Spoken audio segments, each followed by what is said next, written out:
Hello, I'm Bob the Booker and welcome back to my channel, and today I just wanted to do a super quick review for a book that's just come out that I was very excited to be able to read.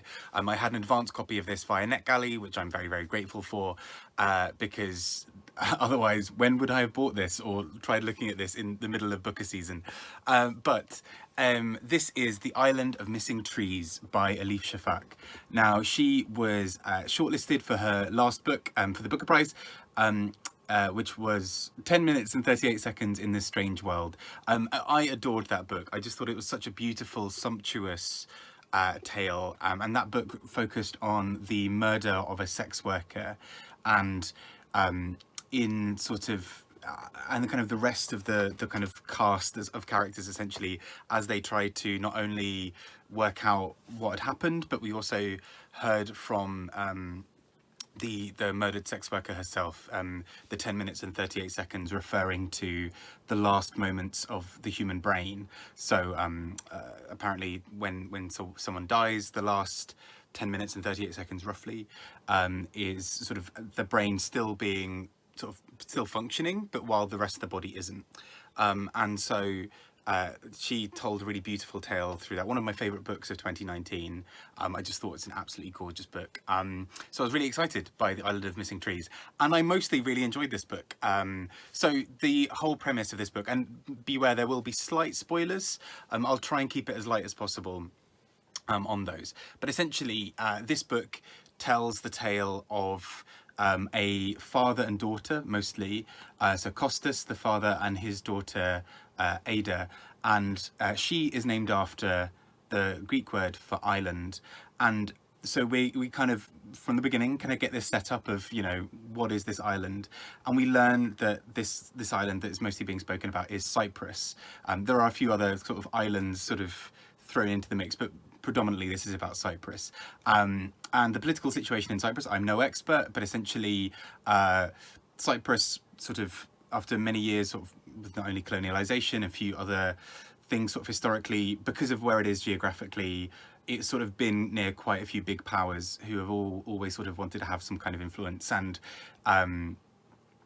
again, I'm no expert, but essentially where it currently sits is the island is split in two. So there's northern Cyprus that is kind of more linked to Turkey, and there is the Republic of Cyprus, which is more linked to Greece. And there's also a UN sort of no man's land sort of demarcation zone in between that is neither. And so this book looks at this idea of Ada, this young girl who is the daughter of a Greek father and a Turkish mother. You can see where this book is starting to go. And in many ways, I'll say that part of my issue with the book is the kind of predictability of it. But I have to also say, Elif Shafak's writing is so gorgeous that I kind of don't care. I will follow her for, you know, a whole book just based on the beauty of the language. But anyway, and so Ada, this young girl, her mother sort of died I think about a year or so before the book starts.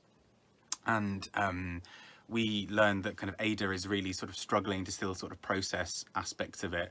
They've never really been able to have conversations in the house about what Cyprus meant to both parents.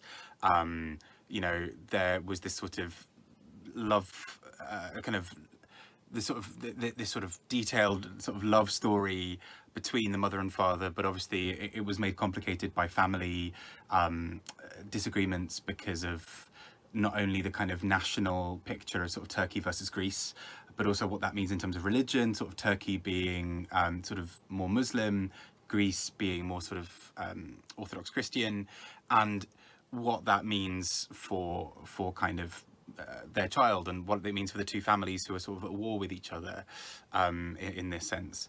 And so this kind of, we kind of get this slow unveiling of the story, but in the background to all of that, we also have a lot of tales of trees, hence the other part of the title.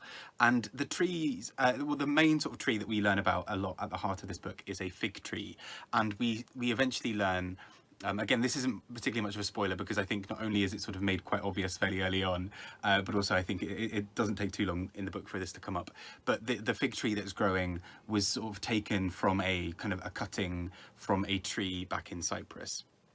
And that tree meant a lot to both mother and father. And so this tree in many ways feels like, you know, the father, Costas, grieving for his wife by kind of keeping this tree alive, but also grieving for his homeland, because as much as he still feels like a Cypriot and still feels this sort of strong tie to it, he's based in London with his daughter, and his daughter is basically very English at this point. You know, she's a sort of proper like London girl who's sort of like this bizarre, you know, why do people keep on talking about Greece and Turkey and Cyprus and all of this? You know, I don't care. And so at the heart of it, we then get this beautiful tale of this young girl sort of trying to navigate what the two parts of her identity mean, particularly when there's a complicating third aspect, which is her being in London and not really feeling a tie to Cyprus in any way. There is an interesting sort of other set of other characters. So we get this kind of aunt who comes in, Miriam, who is sort of full of sort of Turkish and Greek phrases, but you know, when she's cooking, we get this really I can't remember the exact line, but it's a brilliant one of sort of she suddenly became a massive patriot when it came to cooking, and sort of massive nationalist. So you know, she'll be cooking these dishes that both Greeks and Turks would claim as their own. You know, whether it's to do with like baklava, whether it's to do with like any other sort of baked goods, whether it's even coffee or anything like that. And she will always use the Greek word and sort of get rid of the other one and just sort of be like, oh no, sorry, always use the Turkish word. Sorry, she's the sister of the mother. And I just love the kind of gentle sort of nature that the way that's sort of sprinkled in from sort of Greek and Turkish friends I've had in the past. There's this very odd loving, well, kind of rivalry, but kind of both sort of saying no, this is Turkish, this is Greek, and sort of neither I don't think will ever agree on which one's which, because it feels so sort of personal and home to them. Anyhow, but then what we get is this sort of lengthy tale that kind of goes on. I say lengthy, it's not, it's a 300-page book, but the sort of as lengthy as in length of time it talks about, because we get, you know, these two young lovers, as sort of a Greek and a Turk on this island, way back when. We get these sort of detailed descriptions of Costas bringing up this sort of tree and trying to protect it. The bit where for me it goes a little bit off is the tree talks. So we get passages told as the tree. Now, I'm not necessarily directly opposed to that, like instantly. I'm willing to be won over by it, but I think what doesn't always necessarily work for me is the kind of metaphor for that tree is meant to be that, you know, trees carry sort of generational knowledge, right? Trees have been there, they've seen everything happen, they live generally longer than humans do. And so this idea that actually, if you're a tree on the island of Cyprus, politics don't matter to you. You're a tree. You're not a Greek tree or a Turkish tree. You are just a tree on the island. And this sort of cutting of the fig tree has this generational knowledge passed down. So despite it being essentially raised in London, like Ada, it has sort of generational knowledge of all these people. The thing I do think it's a little bit absurd about that is at one point this tree, this generational knowledge of the tree also extends to this tree knowing about like trees in North America. And I was a bit like, I mean, at this point, I think we're stretching it. This tree does not have access to the internet, like, unless it does sort of like some little Wi-Fi cables, sort of internet cables like underneath the soil.